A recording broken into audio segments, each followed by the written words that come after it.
I would like to welcome our two panelists, Professor Mzukisi Kobo, Head of School at the Vet School of Governance, as well as Professor Cheryl Hendricks, who's the Executive Director of the Institute for Justice and Reconciliation. The topic for this panel is what is the responsibility of Africans and African diaspora in shaping a democratic and equitable international order. The context for the discussion is that owing to various political, social, and economic cleavages throughout our history, Africans and people of African descent have faced a lot of challenges that are both locally specific and globally similar. So this discussion is intended to unpack how Africans and the African diaspora can work together to overcome these challenges and begin formulating a Pan-Africanist approach to international governance and democracy. Before we begin, and before I invite our panelists to speak, I want to highlight that this dialogue is being held in different languages. There's interpretation in French, Portuguese, and Spanish. And if you're looking for interpretation, just go to the globe at the bottom, right at the bottom of your screen, and you'll see a globe there which says with the word interpretation. I am aware that Professor Hendricks is being load shedded, so she might battle with connectivity issues, but I thought that we should begin by asking her if she's prepared a presentation, ask her to make her input, and then we can then open up the discussion for more reflections, follow up on the emerging themes and points that will flow from her input and also from the questions that have been prepared for the discussion. Good afternoon, Professor Hendricks, and congratulations on your appointment as the Executive Director of the Institute for Justice and Reconciliation. Many thanks for inviting me to this conference and to speak on this panel, and good to be here with old colleagues again. The question, as you indicated, that we're here to deliberate on is what is the responsibility of Africans and the African diaspora in forming a democratic and equitable international order, and more specifically under the headings of economic liberation, climate change, and justice, and an equitable international order.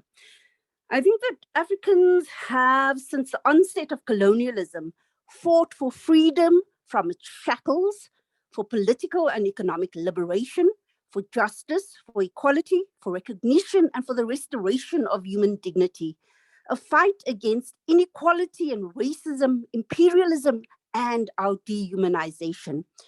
When we call for an equitable international order, a call that I think remains as relevant today as it did in the days of Bandung, we are highlighting persistent structural or systemic inequalities that continue to negatively impact the advancement of the continent and its people. An international order that remains skewed, that remains undemocratic and unrepresentative. Pan-Africanism was the ideological glue, not only for how we wanted to organize ourselves, but also for our continental aspirations. A relatively simple set of ideas that we should unite, we should show solidarity, strive for collective self-reliance, if we to retain the integrity and inherent dignity and humanity of our people. And that it is only in this way that we will be able to achieve liberation and equality for all, not just ourselves. Simple ideas, but ones that continue, I think, to ring true more than a century later, and ideas that we still find very hard to move beyond rhetoric to actual implementation. Pan-Africanism has always been the key counterpoint to hegemonic development discourses and practices. It has been central to the production of knowledge on Africa by Africans, and it has always advocated for more sustainable ways of governing societies and achieving growth and prosperity. All our important institutions and our frameworks in Africa continue to be anchored in this philosophy of Pan-Africanism. So if you look at the African Union or the Lagos Plan of Action or Agenda 2063, they all aspire to deepen regional integration and to enhance the prosperity, peace, and security of our people to create that shared future. We keep affirming, I think, albeit rhetorically, that we have the collective responsibility to fashion a more democratic, equal, and peaceful global order. So I think the short question to answer to the question that was posed is that we have always believed that we have the responsibility of fashioning out a more democratic and equal international order, because we have been and we continue to be relegated to its periphery. This is what we not only strongly voice in institutions such as the World Bank, IMF, UN Security Council, but that we seek also to challenge the alternative institutions such as IPSA and BRICS. Now, I'm not an economist. I'm going to leave Mzo to most of the input around economic liberation. Safe to say that the pandemic most probably drove home the important lessons that we need to learn around collective self-reliance. Africans had to work together to ensure access to PPE, to vaccines and relief funds, to tide over their populations through long lockdowns. Suddenly, we all looked to the African Union for information and direction, and the CDC actually seemed to come through for us. The pandemic also starkly highlighted the continued inequities between the global South and the global North, and how quickly countries went into logger mentality to protect themselves. This pandemic has impacted all economies, and it has pushed our African economies into recession. It has essentially erased all the gains that were made in the fight against poverty. It has left the scars of high unemployment, of indebtedness. According to the Center for International and Strategic Studies, and I'm quoting, African governments and publics are asking for greater equity in vaccine distribution, more generous debt relief, and targeted investment in key economic sectors. They're now again voicing their dissatisfaction about the unequal treatment in the global community, the harassment of their citizens abroad, and the zero-sum premise of global power competition, quote unquote. There certainly has been, I think, an outpour against the racism that continues to be experienced by Africans in both the North and the East. But we have to move from voicing our dissatisfaction to actual acting. And I think this is where we are at in today's session. The only way I think that we can do this is if we form strong enough regional blocs that cannot be ignored. African countries, I think our first order of business is to ensure that the African Continental Free Trade Agreement is indeed implemented so that we can get to having an enabling environment for sustainable, inclusive development. Unfortunately, Africa cannot do this by itself. It needs that cooperation from the West so that they do not actively seek to undermine the African Continental Free Trade Agreement by making their own bilateral arrangements. A West and an East so dependent on African resources for their own survival will not necessarily want to see this African Continental Free Trade agreement being implemented successfully. So even though they might say they support us, we always need to look at the terms of that support. Our responsibility as Africans is to ensure that we work together with the same vision and purpose and methodology to make this work. Simply put, there is no society that has made progress without relying on its own resources, whether that is financial or human, technological, or our leadership. And that is our responsibility. African countries are grappling with severe consequences of climate change, a product not of our own industrialization, but that of the West and East. We are also the least prepared to deal with the situation. We are supposed to be receiving, under the Paris Agreement on climate change, $100 billion from developed countries to address adaptation and climate mitigation. This for a whole continent of 55 countries. Obviously, we cannot rely on this. Again, it is going to be the poorest of the poor that suffer here. Our responsibility as Africans is to ensure that we plan effectively to mitigate the impact of climate change, and that we follow green industrialization strategies, but also that we make the West account for the damage that they have done to the environment that is now impacting on us. That this is not charity, it is not aid, this is reparation as part of a broader reparation package that must be implemented for slavery, for colonialism, and now for climate change. Economic justice demands that African countries reduce the inequalities in their own countries and between themselves and between the North and West. We cannot let the issue, I think, of reparations simply fade. Here we need to be supporting our brothers and sisters in the diaspora who have been leading the charge of reparation. They are no longer that interested in Pan-Africanism, because I think in our hour of greatest need, they were there to support us, but we have not shown the same support to the struggles that they have championed, and we need to come to the party on this. Climate change, the lack of good governance, persistent inequality, exclusion, all also account for the rising violent conflict and continued democratic deficits being experienced in Africa.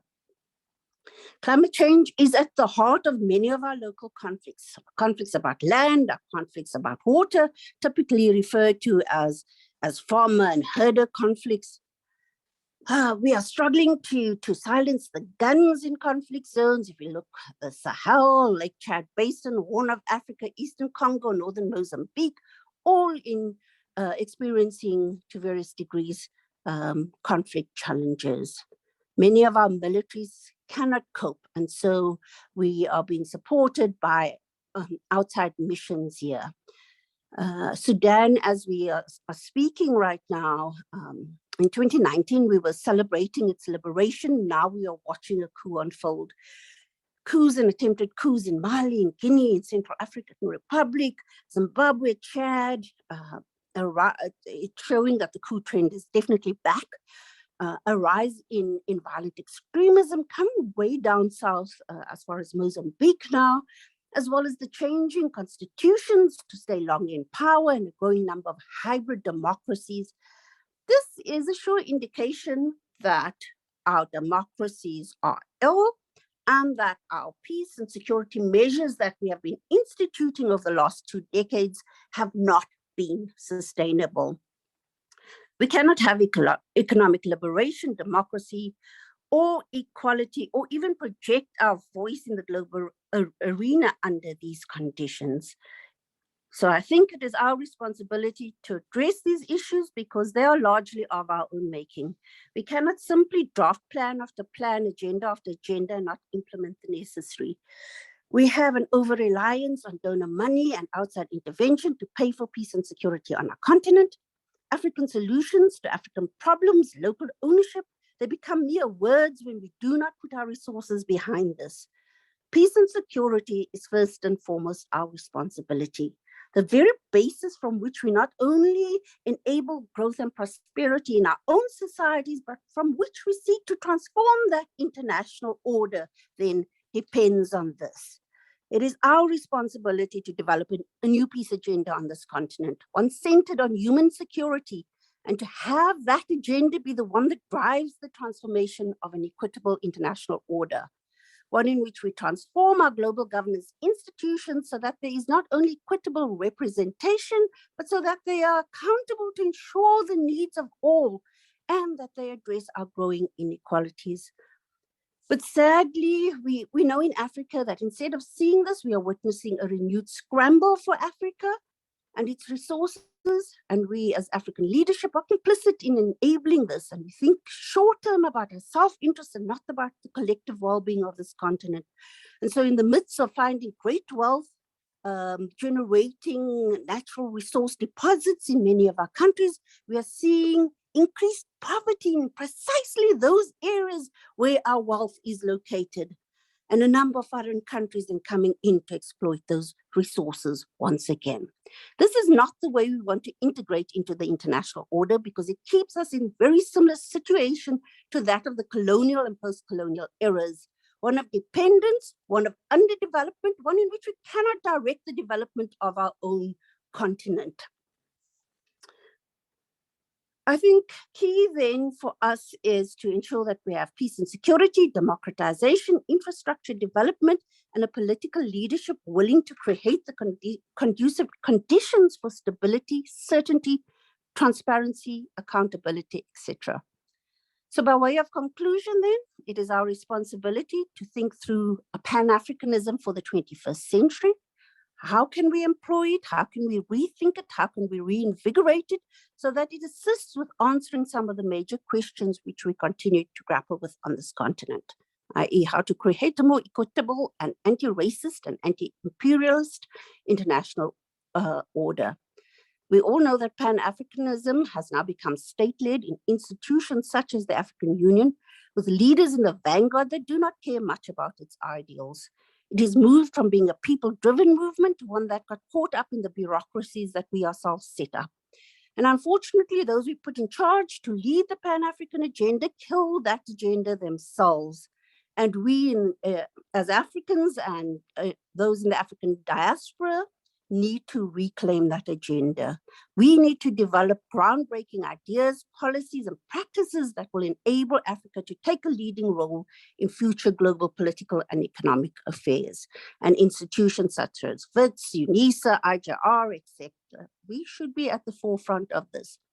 We can only do so by relying on our own resources and knowledge, our own experiences and philosophies that we have acquired over centuries.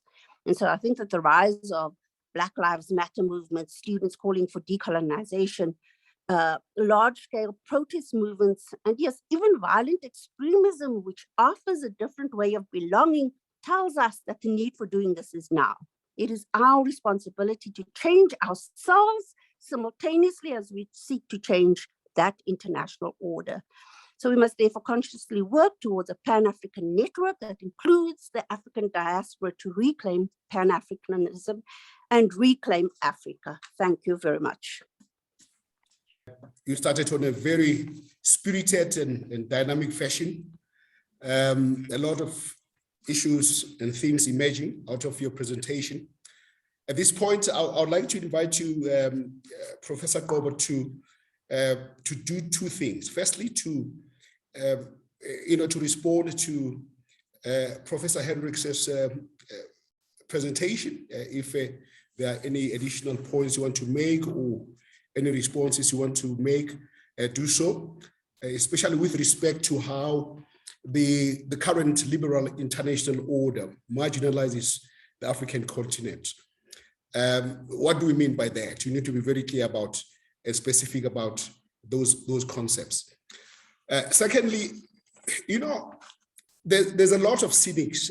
We want to chart a positive, forward-looking path for Africa, but there's a lot of cynics and skeptics out there, some of whom have given up on Africa for all sorts of reasons. And they argue that, we want to be active champions of global reform. We want an equitable and democratic international order. But we're not doing the same in our domestic situations. Why do you want change internationally when we're not doing the same domestically? And as Professor Hendricks mentioned, we've seen a great deal of regression in the last few years, especially the last 2 years. We've seen 2 military coups in Mali within 1 year. We've seen a military coup in Guinea. In the last week, there's been a coup in Sudan, which followed another explosion, with the removal of former President al-Bashir. We've also seen some regression in Mozambique and Ethiopia. the president, the prime minister of Ethiopia received a Nobel Peace Prize not long ago, and we're all very happy for him, and we're very proud as the African continent. But the country has been wrecked by violence, conflict between the government and the rebel forces in the northern part. Now, how does one respond to these skeptics' assertion? That it's pointless to ask for change internationally when there is aggression domestically. Professor Kobo? Thanks, Mills, for the probing questions, and also thank to Cheryl for a great sketch of the global canvas of political and economic issues. So that makes my life a lot easier than it would have been, because she gave us a lot of food for thought on different dimensions. I think one of the points I would like to make is that international relations codify power. So international relations is still marked by power imbalances. And if you look at the multilateral institutions that we have today, these were a creation of the victor countries, the countries that won the World War II, and by and large, these institutions were underwritten by the United States of America as part of what it called liberal internationalism, to promote open markets abroad, to promote international peace and stability, to promote freedom, to promote open commerce. My argument is that liberal internationalism, or the idea that we live in an open global economy, or an open international system that generates opportunities for everyone, an idea that came to its apogee, that that reached its height with the ascendance of President Bill Clinton in the early 1990s, where he popularized the notion of globalization, of human freedoms, open trade, commercial diplomacy, is really truncated, and by that I mean it's never fully blossomed, largely due to interests of those countries that were hegemonic post World War II. And so interests have always led interests have always been, there's always been primacy on interests. That is, the countries that are hegemonic always emphasized their interests. And if you recall, many African countries were still under the colonial grip at the time of the war, and at the end of the war, when these institutions, your General Agreement on Trade and Tariffs, your International Monetary Fund, your International Bank of Reconstruction and Development, the IMF were created. Many African countries were under the Europe's colonial grip. So, which therefore means that Africa never really featured seriously in the minds of the architects of the system that we lionize today as a liberal internationalist order. So the interests of African countries were at the back burner. So at the time they achieved independence in the late 50s, and many of them in the early to late 60s, early 60s to the mid 1970s. The agenda in these institutions had been had been set, it had been embedded. That is the agenda that reinforce or that that is more aligned with the interests of the US, Europe, and Japan, which was co-opted to this liberal internationalist order post-World War II. So African countries or Africans have always been playing a catch-up in these institutions. So the idea of an equitable global order has always been a mirage up to this point. If you look at some of the points of discussions between broadly the developing countries and the advanced industrial economies, or the so-called the Quad, made up of Canada, the US, the EU, and Australia, and Japan, versus the global South, there has not been much shift in the needle, much shift of the needle. The post-GATT years have not produced any meaningful outcome for for African countries and developing countries broadly. As you and I, Niels, know, the Doha round of multilateral trade negotiations that was launched back in November 2001, and the first round to be launched under the World Trade Organization after it was established in 1995 has not concluded up to this point. The round, the last round that was concluded was under GATT, the Uruguay round. So the key tension points remain the special and differential treatment for developing countries, liberalization of agriculture by advanced industrial economies, Europe and the US, dismantling of subsidies, which remain at over 400 billion euros under the Common Agricultural Policy in the EU, and over 100 billion euros go towards emission-generating activities in the agricultural sector, the livestock, land use, fertilizer, all the things that generate high emissions, which is in contrast with the the very same EU's green energy deal.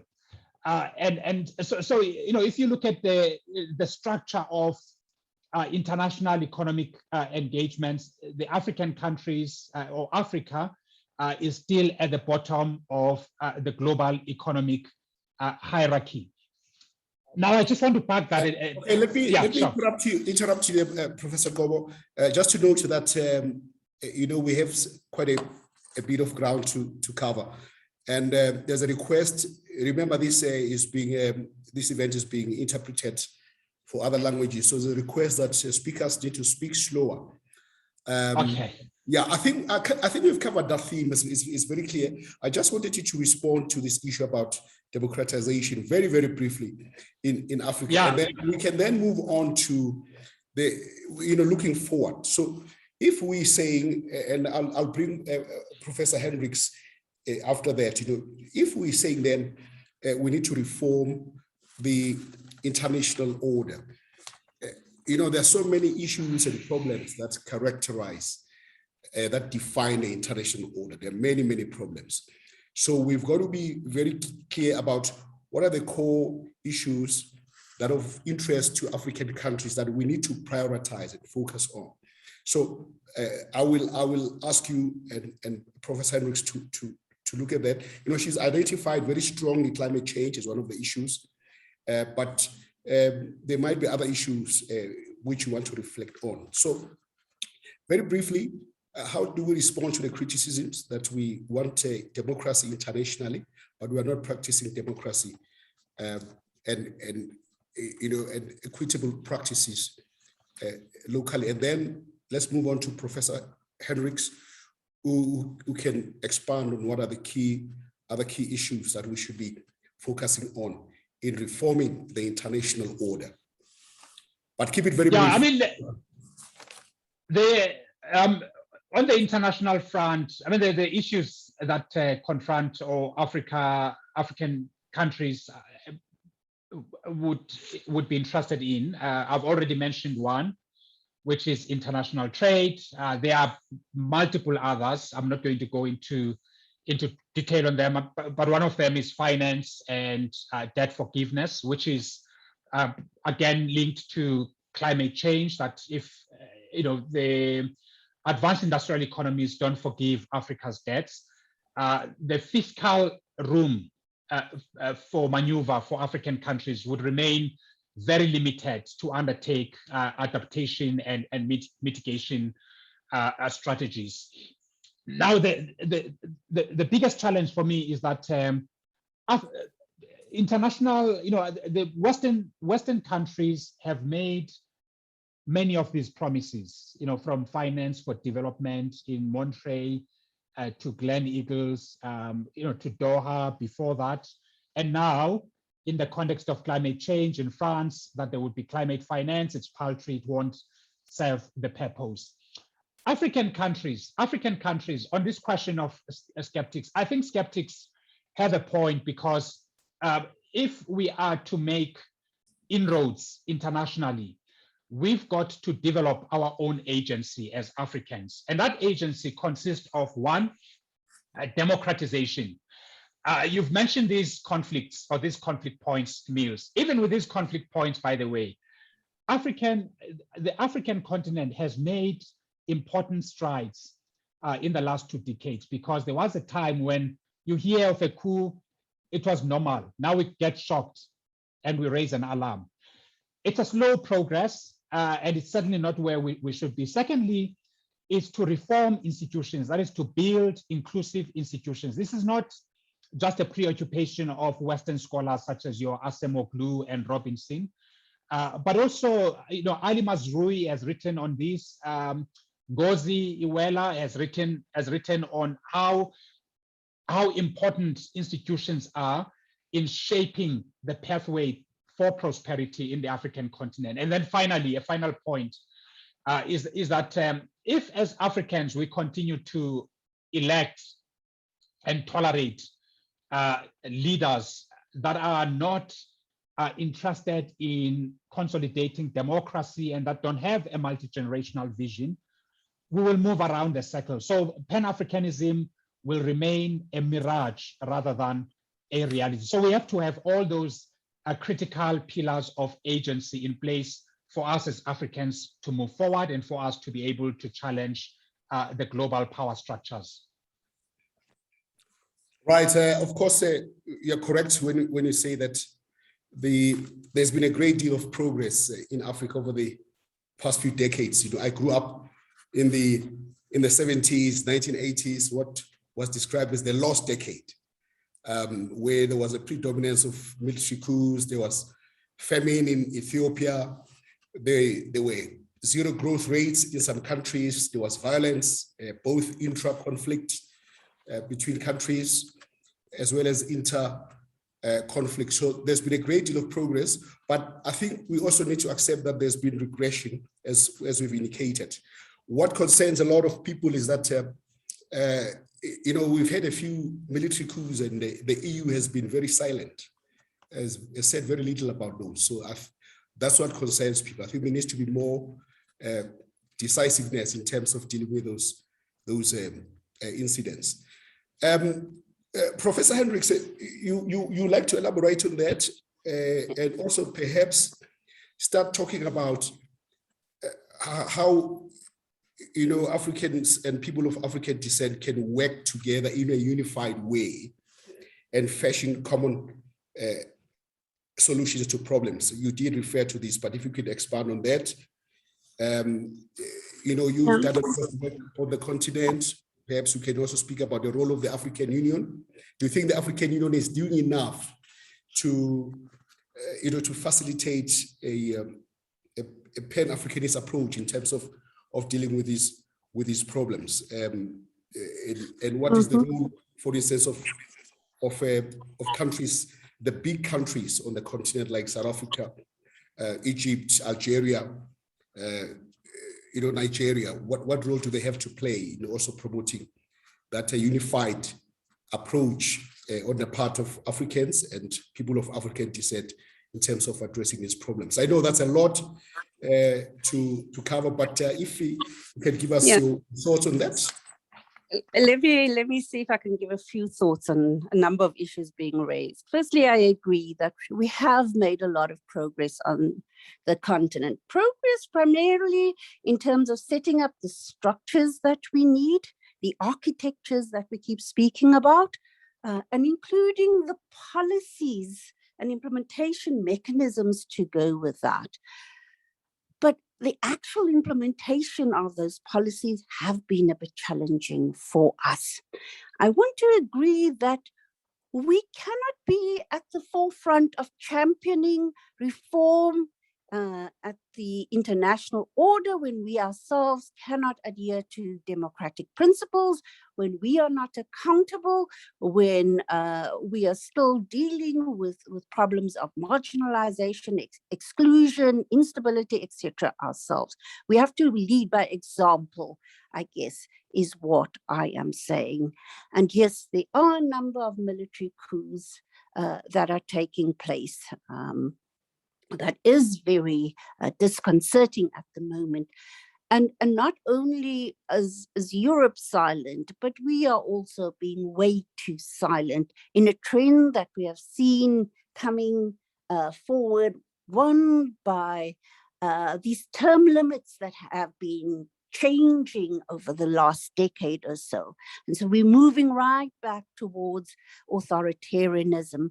But this deficit in democratization is not only particular to the African continent, it's actually global. And so you see that rise in national chauvinism, in xenophobia, that lack of participation, etc., globally, not just in Africa. I think that in terms of things that need to be done, yes, we need to transform our institutions. We have been saying this for decades now. We need to prioritize human security, as I've indicated.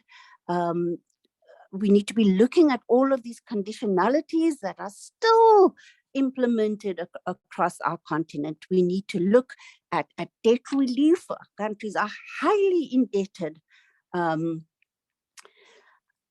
I don't think that we can say we must prioritize one issue over the other. I.e., do we concentrate on transforming institutions like the UN and the World Bank, etc.? It cannot be a piecemeal approach, I think, to this. We have to look at this more holistically.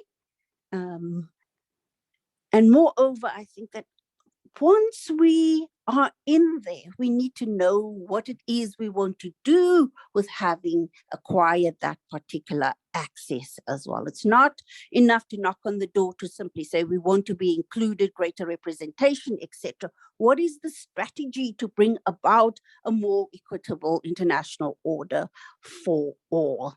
In terms of the role of the African Union here,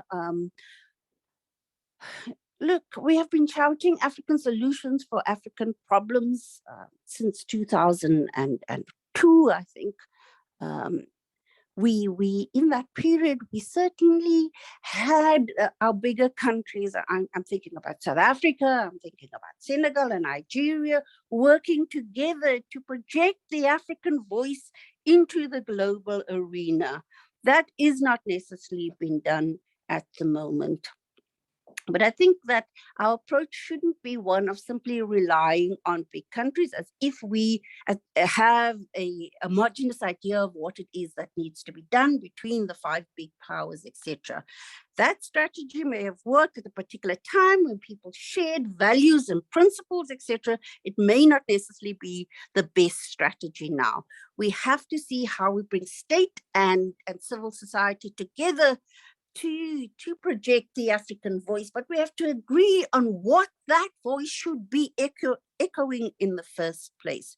Is the AU doing enough? No, it is not doing enough, but it cannot do that by its own. The African Union is simply a collection of African heads of state that are experiencing many of these challenges in their own countries. It's an aggregate of those challenges. In relation to the diaspora itself, and what they should be doing, look, I think we can't simply go on talking about the diaspora as a sixth province and believe that this is still the 1940s and 1950s, that there are some stepchildren out there. They have growth trajectory, philosophies, etc., of their own. They need to be seen to be integrated into our own development agenda, and that there, if we don't get it right to see the interdependence between their development agendas and our development agendas, we are not going to be able to transform this particular international order. So I think that we need to actually be working way more closely with the Caribbean, with South America, see our struggles as one, rather than the trend that seems to be happening is that we run to BRICS and IPSA, etc. I'm not saying that we shouldn't be there, but we have not spent sufficient time connecting, reconnecting, strengthening our relationships with the African diaspora. Thank you very much, Prof. I would like you to elaborate on that, Prof. Qobo, and there's a question. So the question, there are two questions, one from the chat box, but firstly, just elaborate on how practically, and as Professor Hendricks has said, the AU has not done enough, but this is a state-centric institution, and we cannot rely on the AU to do everything. We need to get civil society involved. We need to get the business sector. We need to get the media. We need to get NGOs and everyone. So practically, how can we do that? That's the first question. The second one is from Ishmael Mkabela, which is, do we need to align ourselves with either the West or East, or for that matter, both of them? What institutions should be approached? Do we need to align ourselves with either the West or East, or for that matter, both of them? What institutions should be approached? Professor Qobo?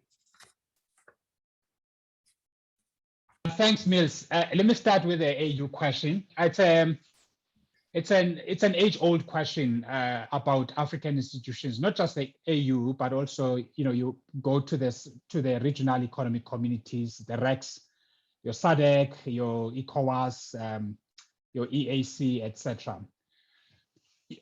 Invariably, you will find that many of these institutions are not self-sufficient. Their programs are either funded by GIZ, a German development institution, or they are funded by one of other EU's, one of the bilateral development funding from one of the EU countries. So African institutions do not have, in inverted commas, sovereignty. They don't have, they're not self-reliant. So the idea of self-reliant and self-sufficiency is rhetorical, but it's not practiced. I mean, you also see it in the African Development Bank. The countries that are shareholders, the leading shareholders there, in the continent, there really are few of them, your Nigeria and others. But then the biggest, some of the biggest shareholders are your US, it's the Quad, US, Japan, the UK, and various others. So Africans don't take ownership of their own institutions. They don't believe in their own institutions. So there's also another age-old problem, which is too much preoccupation with national agendas. I mean, even if you look at the AU, the new building of the AU was financed by the Chinese. You can't even finance your own house. How will the world really take you differently? Take you seriously. Secondly, is just the self-belief and self-confidence as Africans. Not everything European is good for Africa, or American is good for Africa. So we've got to be able to build cooperation, partnerships, and enter into cooperation with these countries from a position of self-confidence. And that begins at the domestic level, how we build our institutions, how we manage our economy, how we manage our fiscal resources, the domestic resource mobilization. And then you look today at oil-producing countries in the continent, or countries that are reliant on hydrocarbons. They have not, including South Africa, highly coal dependent since the 1922 ESCOM Act, Electricity Act. They have not done much to undertake structural diversification. Now, there are plenty of examples around the world of how countries manage their structural progress over time. And sometimes we just only look at China. But if you look at Norway, for an example, colonized twice, first by Denmark, then by Sweden, a small fishing nation, which only started to industrialize when in the 1950s, they realized hydroelectric power, but on a small scale. And then in the 1970s, when the continental shelf of Norway was discovered, and they mobilized those resources into a sovereign wealth fund. And one of the critical success factors there is not just oil and gas, but a capable public service and the ability to use fiscal resources for multi-generational prosperity anchored on the sovereign wealth fund. So all of that, they say success leaves clues. We have all the clues as Africans on what constitutes success, but we just don't have the courage to remove our leaders or to elect leaders that have the right mindset and to press hard on building democratic and inclusive institutions. So until we do that, multilateral institutions, Africa multilateral institutions such as the AU, will remain what they are because they don't feel pressure from within, that is from below. Yes, on civil society, but also recall that civil society is a Tower of Babel. So they different interests there, and some of the civil society movements are funded from the EU. So their agenda may not really be their own. And I see this in this whole green movement. Business, they can play an important role. You have your Strive Masiwas, you have your Dangotes, you have African business leaders that are enlightened. They're driven by enlightened self-interest. They are invested in the prosperity of this continent. So I think it's important to mobilize and harness those. The diaspora, they want the continent to succeed, but we don't do much to build, as Prof. Hendrik said, to build bridges with our diaspora. All right, we've got 10 minutes left before we conclude. I would like to ask Professor Hendricks to respond to very, very briefly, keep it crisp and brief, the question by Ishmael Mkabela about whether we should choose between the West and the East or embrace both. There's a big obsession with China on this continent, and some countries and leaders have been very dismissive of Western countries, even though they still do a lot of trade with European countries and receive investment from them and also from the United States. So very briefly, if you could respond to that. And then the next question, which will be the last question as a way of concluding, will be directed to both of you. The Africans and people of African descent, they're faced with many challenges and problems, but it is also true that the African diaspora can be and has been a positive force for development on the continent, through migrant remittances, through trade promotion activities, research, knowledge transfers and all that. So as a way of concluding, could you please elaborate on what else can the African diaspora do to power development in Africa? That should be the last question for both of you, and you can also make your closing remarks as part of this so that we can finish on time.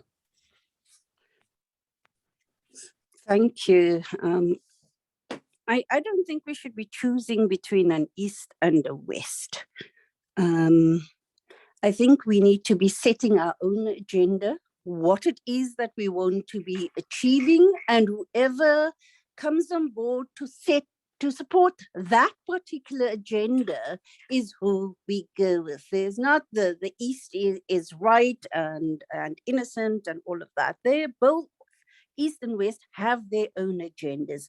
So, how far can we be very clear on what it is and how it is we want to achieve it, and then accept the funds and alliances of those who support that particular agenda?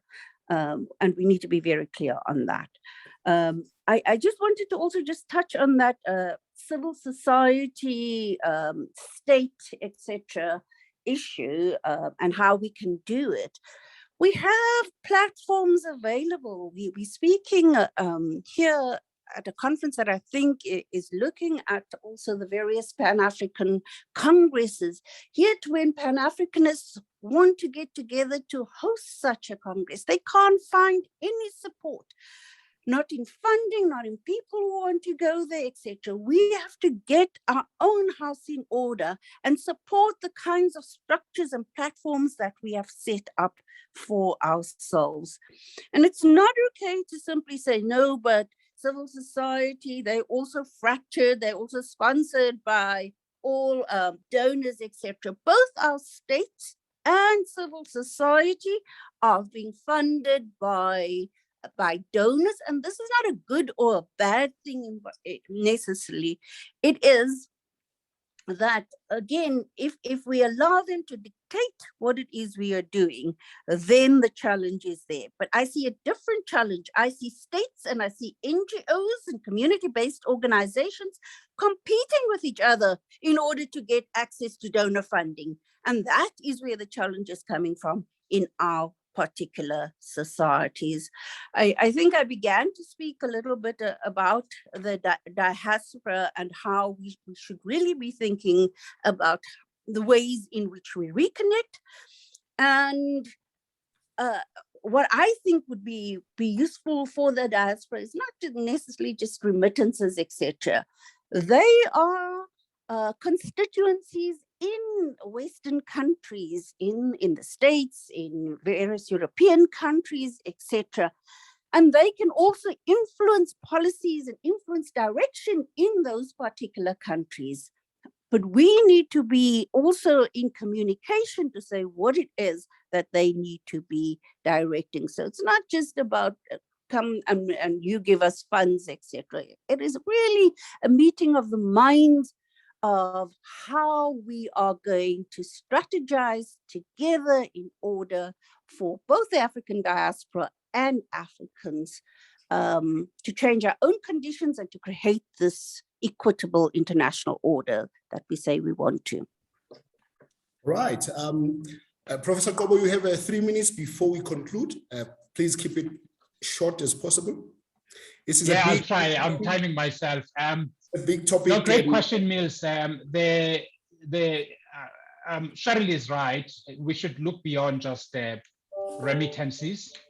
There's a powerful role that the diaspora can play. One is in the realm of ideas, the networks that generate ideas for change, because many African countries have similar problems. And I do participate in various diaspora groups where they talk about, ideas such as how to get manufacturing off the ground in the African continent, how to manage digital transition, how to deal with the climate change related challenges, as well as the related challenges about energy security. So I think there's a dialogue to be had between amongst the diaspora and connecting them to what's happening, the real challenges in the continent. And this is not rocket science, because if you look at the construction of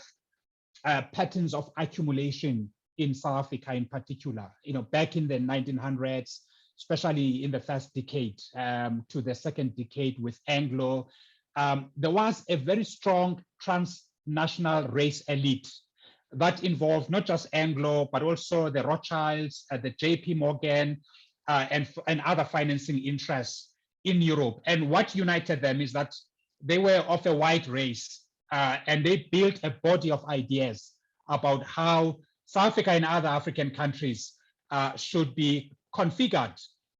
And finally, the final thought, Mills, is that very briefly. Yeah, I mean the other element before the final point is that the diaspora has a very, very powerful role to play in mobilizing venture capital to meet problems in the African continent, problems in the health systems, problems in environment, problems in education, problems in agriculture and rural development. I mean, you can name them. So where there are plenty of problems, there are also plenty of opportunities for venture capital.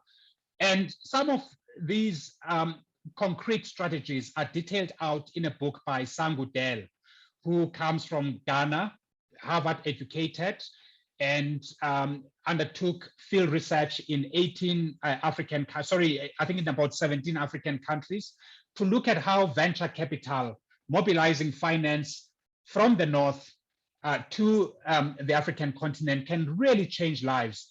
And then the really, really final point, Niels, is that, if you look at, let me leave it there. The point escaped my mind, but there's so much latent power that lies with the diaspora to start to shift the needle. We can't always be dependent on the West. We can't go to Western capitals with begging heads. It's just that time has got to come to an end, and we've got to speak clearly and confidently to Western countries and say, look, we've got to restructure our engagements and our relationships on a better term. But before we do that, we've got to take ourselves really seriously. Thank you very much, Professor Qobo, Professor Hendricks, our panelists on the topic, the responsibility of Africans and African diaspora in shaping a democratic and equitable international order. It's been an extremely illuminating, educative, and thoughtful session. I wish we had more time to talk, but this is not within our power. There are people who are in charge of this program, and they want to keep it on track. So that's how we come to the conclusion of our session. And I also like to thank everyone who has been involved and those who asked questions from the audience and made comments. So the announcement that I need to make now is that the next session will start at 4 o'clock sharp, and that session will focus on the topic climate change and African migration.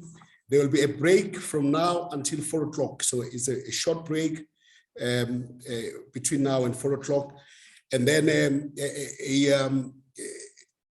they'll be posting in the chat box, our technical, okay, I see now they've posted in the chat box the link to that session that will begin at 4 o'clock. So it's not starting now, it's a break now for 15 minutes, and then it commences at 4 o'clock sharp. Thank you very much, everyone, and good afternoon, everybody.